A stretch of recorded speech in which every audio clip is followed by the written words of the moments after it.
Assalamualaikum warahmatullahi wabarakatuh. Perkenalkan, nama saya Siti Sukriyanti Hasibuan. Nama saya Titi Riani Warubu. Nama saya Lestina Warubu. Nama saya Fitria Marisa. Nama saya Lolita Nababan.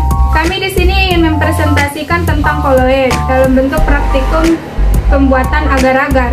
Dan selamat menyaksikan. Sebelumnya kita simak dulu yuk, apa itu koloid? Sistem koloid adalah campuran antara dua zat yang punya perbedaan fase dengan partikel terdispersinya tersebar merata dalam fase pendispersi.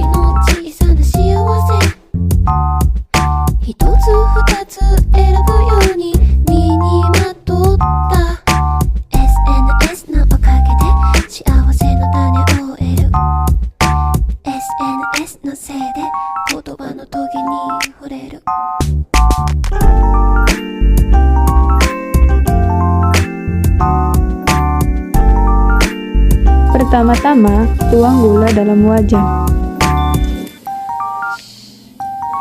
Kemudian, tambahkan air ke dalam wajan yang bercampur gula.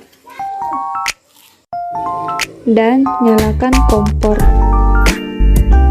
Aduk hingga gulanya merata. Setelah itu, masukkan bubuk agar-agar dan diaduk. Dan masukkan juga bubuk santan sasa. Aduk hingga semuanya menjadi merata. Tunggu hingga mendidih. Setelah mendidih, tuang agar-agar ke dalam tempat. Tunggu hingga 2 jam sampai agar-agar menjadi beku. Proses pembentukan koloid pada agar-agar. Pada pemasakan agar-agar terjadi reaksi hidrolisis. Proses pemanasan dengan suhu yang lebih tinggi dari suhu pembentukan gel akan mengakibatkan polimer keragenan dalam larutan menjadi molekul acak. Bila suhu menurun, maka keragenan akan membentuk struktur double helix atau pilihan ganda dan membentuk polimer, dan apabila penurunan suhu terus dilanjutkan, polimer-polimer ini akan terikat saling silang secara kuat, dan dengan bertambahnya bentuk helix akan terbentuk agregat yang membentuk gel yang kuat.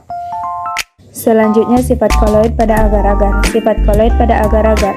Di sini agar-agar mempunyai sifat koloid iofil dalam arti agar-agar yang belum jadi atau dalam fase cair teradopsi oleh fase padatnya, sehingga mengakibatkan seolah-olah bentuk agar-agar adalah padat. Jenis koloid pada agar-agar.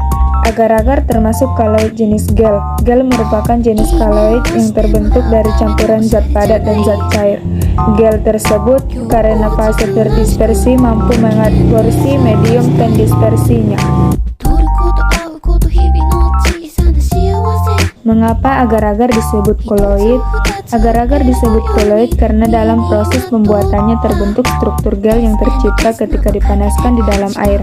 Molekul agar-agar dan air bergerak bebas. Kemudian saat didinginkan, molekul agar-agar merapat satu sama lain, memadat, dan membentuk kisi-kisi yang mengurung molekul air. Sehingga terbentuklah sistem koloid dan air. Pada sistem koloid, yang menjadi fase terdispersi adalah air yang menjadi fase pendispersi adalah molekul agar-agar. Sekian praktikum dari kami, kurang lebih kami minta maaf. Wabillahi taufiq wal hidayah. Wassalamualaikum warahmatullahi wabarakatuh.